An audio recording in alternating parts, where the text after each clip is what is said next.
We're here in Leeds. Hello, Abigail. We're picking up lost luggage. It hasn't been a good trip for us, but it has. Yes. Beautiful Leeds. Why are you not talking regularly? Beautiful, isn't it? How you getting on, Abigail? Pretty well. Just coming through the canal. We just had our breakfast Friday morning. Saw some of the guys. Ow, my boob. We're getting huge. And we're going on a walk. Interviews later, rules meeting, dinner. More than 24 hours from the competition. But we're feeling pretty swole. I'll say that. Yes, I'm swollen from travel.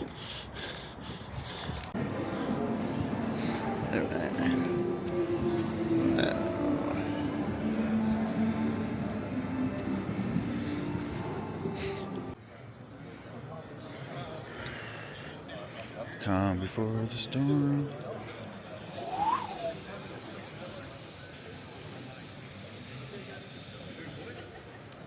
Smoke. Walkout will be Nicholas Camby, then Parr, then Rauno, then Paddy, then Andrej, Andrew Flynn, Avars, Mateus, Gavin, Luke, Richardson, then Gavin, Pavlo Kordiaka, and Luke Stone will be out last. So Nicholas will be first out. Hello guys, hope you enjoyed the few clips I took when I was out in Leeds. The first day I wasn't really much in a video mood because we were coming off of kind of like no sleep, but also we ended up losing the bag of luggage. But we ended up getting later that day, so wasn't too far off of a win, but just a little extra travel back to the airport. But luckily it was just back to the airport in Leeds. Yeah, so it's been about 8-9 days since Europe's. Came back with a little bit of a cold. Anytime you're traveling, you can try to take all the immunity things that you can, but sometimes just being in that depleted state or just being in a very tired mode after a competition will do that. Will just give you susceptible to cold. So one of those things that you can always you can do your best, but a little bit of a cold lately, so it took me a few days to get all my thoughts in order about this competition. Took 10th this year, a little disappointed in terms of just how I performed on a couple things, but there's some good takeaways coming back from it, and we're going to go through the events and kind of talk about everything that was going on. But I wouldn't say, just looking back at it, of course, it was my first competition back from bicep surgery, so I had to take that with a grain of salt. A lot more bigger, difficult ask, bigger task than I originally anticipated coming back from the bicep surgery. I thought that maybe, let's just say, 10, 11 months away from competing, I would be fresh. I would be really ready to go, but that wasn't quite the case. I felt that my stones were a little bit undertrained, and of course that ended up happening with the result in terms of missing one of the stones on the second load. My shield carry, that was probably a PR with that type of weight with 200 kilos, but again, I didn't push that hard enough early on in the prep. I did a lot in the last prep and was trying to cram, which you should never cram, even if it's for academic tests. You should never really cram anything like that. So cramming in an event like that, I was happy with how I did, but I just didn't feel like I had the proper motor. But again, we'll talk about it and let's get into the event. So first event, press medley, and I had to throw the wrist face in there for my Gen Z nieces and nephews, but all the aspiring Gen Z strongman. Yes, hopefully they liked it. I was a little disappointed in this event. I would say this is probably the biggest disappointment of the weekend. I would say that leading up to warm-ups, everything felt great. Even the preparation, everything felt great leading into it. But started getting some tightness when I was training the axle in the warm-ups under my kind of neck and my collarbone. Still sore today. I still haven't really been able to press anything since I've been back. But during warm-ups, I felt a little twinge, and then I was like, I'll just do one more warm-up and I'll call it a day. But on that last warm-up, ended up feeling like a pop under my collarbone. And after later kind of discovery and discussions, I think it's a muscle that connects all the way up from the neck, connected to the collarbone. So everything felt fine, except the axle. The rack position on the axle felt absolutely terrible. I've done it before, but it was like 5 years ago for, I don't know if anybody remembers the pound for pound comp during COVID, but I was training a really heavy axle, and I also injured myself there in the same fashion. So I think it's gonna take 2 or 3 weeks, but it wasn't good timing that out of all the things that it happened to me right there and then. But felt good on the dumbbell, felt really good on the safe press. I'm really bummed I haven't got to the log. You guys know how much I like the log, how much I like the Viper. They were talking about Mateus's Vipers, but I wanted everybody to talk about my Vipering. So this was a big bummer, missed disappointment, or missed opportunity, but I'll be back again for log at Giant Slab. So because of the pain that I would say I was in, especially holding the axle position, I should have pressed that axle. There was no reason not. It was just whatever was in my neck was just causing me so much pain. So I went to see Rocco. Of course, I was telling him what's kind of going on. He ran through a bunch of tests. There was nothing like, I would say, in the sense of like big injuries that happened. It was just that ligament that or muscle, whatever's under there, just extremely I was like inflamed and just causing a lot of pain. So I was able to take it kind of event by event. So on the shield carry, it wasn't in a position where I was actually feeling it, but except if I started lowering it down to put it down, that's when I started to do like an eccentric. That's when I started really feeling it. So I'm like, I'm going to do the best I can. I've came this far. I really want to test out and get the most out of my Giant Slab experience. But very thankful for the Giant Slab crew. They're very supportive. They're very happy. They don't want anybody to see get hurt, but if people do get hurt, they do everything in their power to get you back and running and back onto the field. So next we have the shield carry. I went up after Patty Haynes doing his 89.9 meter run for a new world record, and I was like, wow, he made it really look easy. Maybe I'll make it look easy. And I was really hoping for like 40 or so meters or so. I would say historically, kind of a front carry, especially for max distance, is not my favorite event. I've done some pretty good shield or just like long distance carries in the past, but looking at this when I was over 12 weeks out when I originally got the events, I was like, wow, this is going to be really bicep heavy. Made me nervous. So I mentioned it before, I think I was a little bit undertrained, but I was still really happy with this result. This was still a PR. I did put a lot of work in. I think a couple things I would have done differently is probably I would have done more kind of runs with the axle. I was doing a lot of stuff in the garage, but I would probably held it lower, kind of in a Zerkshire. And also just when I had an actual Husafeld, probably work that heavier. I probably should have done maybe like a better 3-week block, maybe like leading up to the Arnold when I was doing the stuff in the animal cage. But nonetheless, I was pretty happy with this run, but just really, I only ended up beating Ivars on this. And Ivars kind of had a bum knee a little bit. So, again, I got to take the PRs when I can, but definitely something to build upon, because it didn't feel that actually heavy once I actually grabbed onto it and went. I ended up just kind of taxing out after hitting the first 20 meters. So recalibrate. And so the next event is the carry and drag. This ended up being my best executed event. I was actually really surprised how fast all these guys were. I thought I was going to be one of the fastest guys out there, maybe because I was the first group and I had I set the marker to beat because I won that heat against Rano and Ivars. Maybe everybody knew what they had to do. Maybe if I was in a faster group, maybe my foot speed would have been a little better to try to catch up or try to beat those other guys.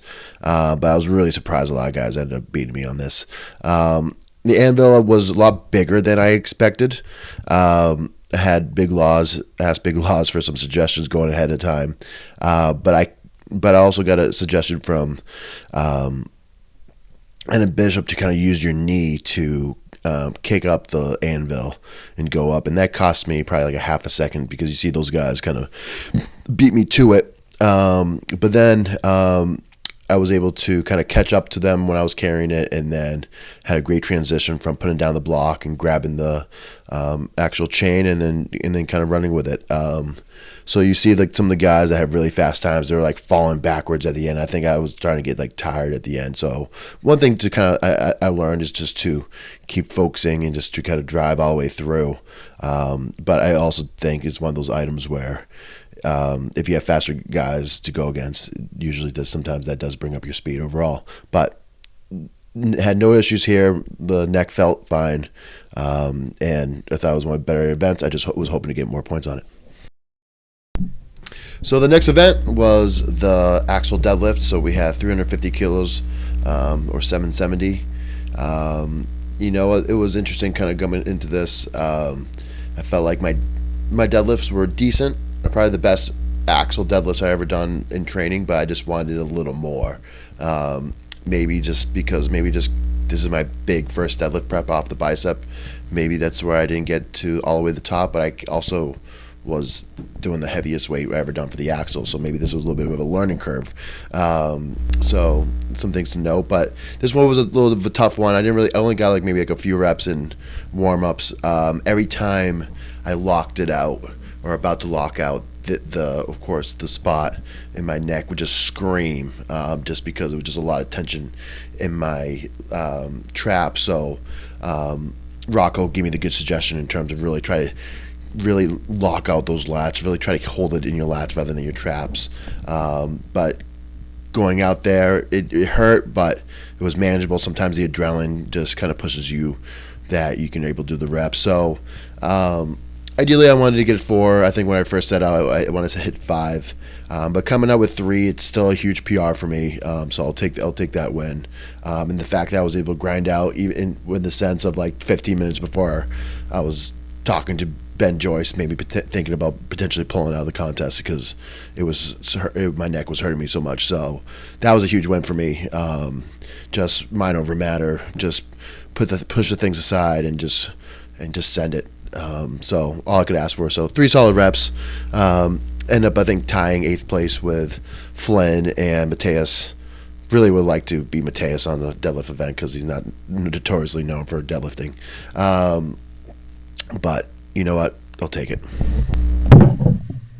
But I'm gonna come back and smash this. Like it's gonna happen. 5 or 6 reps next time. Call it in right now. And lastly, we have the Castle Stones. It was great to go against Big Gav for the 3rd run.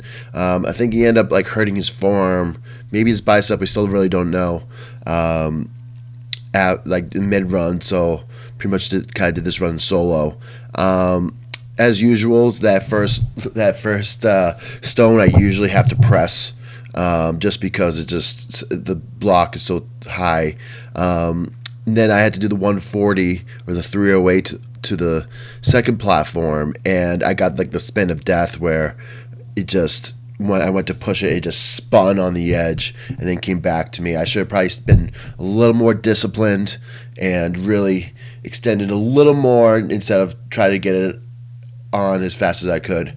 So mistakes were made. I'll do it next time, but I had to redo the 308. I almost made the same mistake the second time.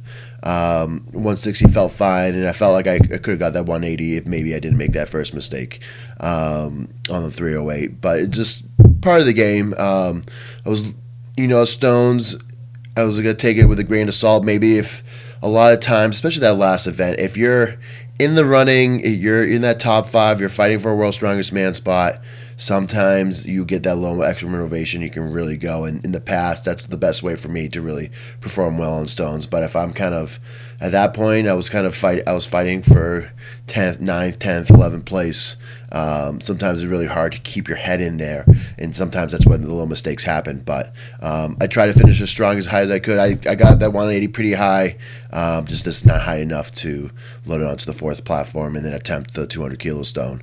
But all things considered, my confidence with my bicep when doing Atlas stones has come back.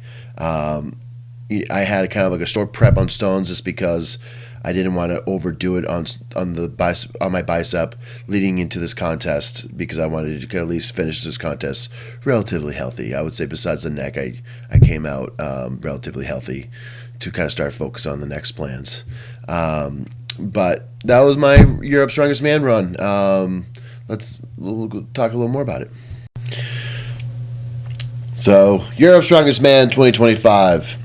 So, I don't want to be here and sulk, because in the past, if I I never really sulk after different competitions. I kind of didn't really dwell. I just kind of moved on, and I wouldn't be where I am today if I sulked on bad performances that I weren't hoping for, or bad performances. So, you know, I still have some great takeaways. I know I'm disappointed, but I am a perfectionist. I always want to strive and do the best as I can and get every inch out of my performance that I can when I'm out there on a stage like that, or on any stage.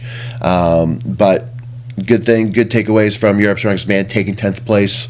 My bicep is back, so a lot of confidence there. Hit some PRs, and I know what I need to work on, and I know what I need to improve upon and keep getting better. So really looking forward to the future, and looking forward to when I'm back onto the Giants live stage in front of all the great fans, if that's Leeds or the rest of the fans in the UK.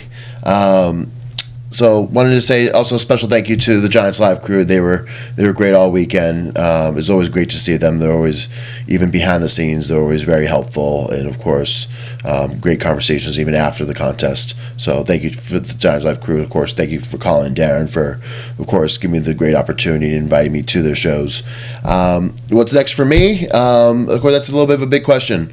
I do want to just kind of do another rebuild. I think I've talked about it many times on this channel, but like when I first set out to become a heavyweight from 105, I said I was going to take 3 years to really to fill into that mold. I know probably the bicep slowed things down a little bit, but that 3 years is up in October, November. So I would think that past October, November, no more excuses. That should be my finished product of being a good, refined heavyweight. So by the fall, I think I should be in pretty good shape and pretty excited for the package that I will bring. So I want to rebuild to that. I want to, of course, have some pretty interesting things when it comes to my training plan going forward. So nothing I can talk about yet, but all good things. So contest-wise, of course, I always wanted to